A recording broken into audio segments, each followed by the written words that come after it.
The harbour at Cape Town is broadly spread and endlessly busy. Every day there are thousands of containers arriving and the same amount of tourists.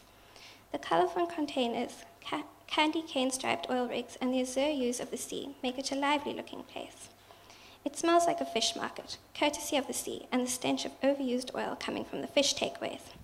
Cape Townians are among the funniest people in the world, beaten only by that breed of people in khaki shorts, tourists.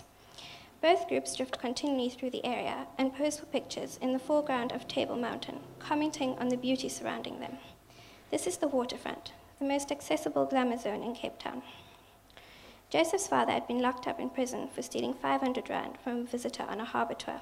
This had been some 5 years ago.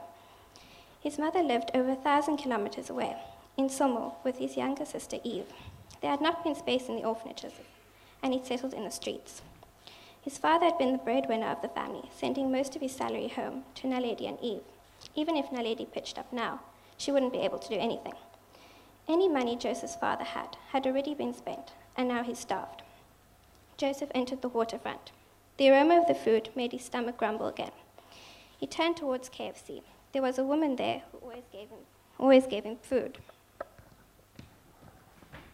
A French couple stood in the queue, arguing passionately. Ah, mais tu ne sais pas où est le hotel, the woman snapped.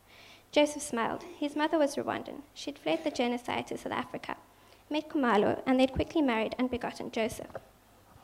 He searched the counter for the kind woman, but she wasn't there. He stood in the queue and bore the turned-up noses to ask for her, but she was gone for 2 weeks to visit family in the Eastern Cape, they said. He sighed and felt like crying, but he'd learned not to give in to despair, because it wasted time. French words drifted towards him, and hope returned. Sure enough, there was the French couple, finishing their chicken nuggets with tolerance. They prepared to leave, arguing. Joseph came up and searched the bin. Horrified, they paused for a moment, but soon enough, they continued their argument. Joseph stepped forward. Madam, I can show you back to your hotel. I know all the hotels here, he said in French. They stood shocked in front of him. His hair was long and unkempt, his face dark and gaunt. The man put his arm around his wife and sought to pull her away, but she stepped out of his hold. Yes, boy, she said. You show us. We stay in the Cape Sun. You know? She questioned anxiously. Oui, he replied. He'd beckoned them when the security guard came up, the manager behind him. The woman tried to defend him when the security guard scolded him for hassling tourists. He protested, but spoke softly. Nobody heard.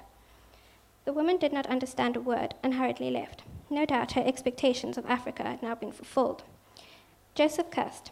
Turning, he smacked the security guard, and the next thing he knew, he was making a run for it as he was chased down by a one-man horde.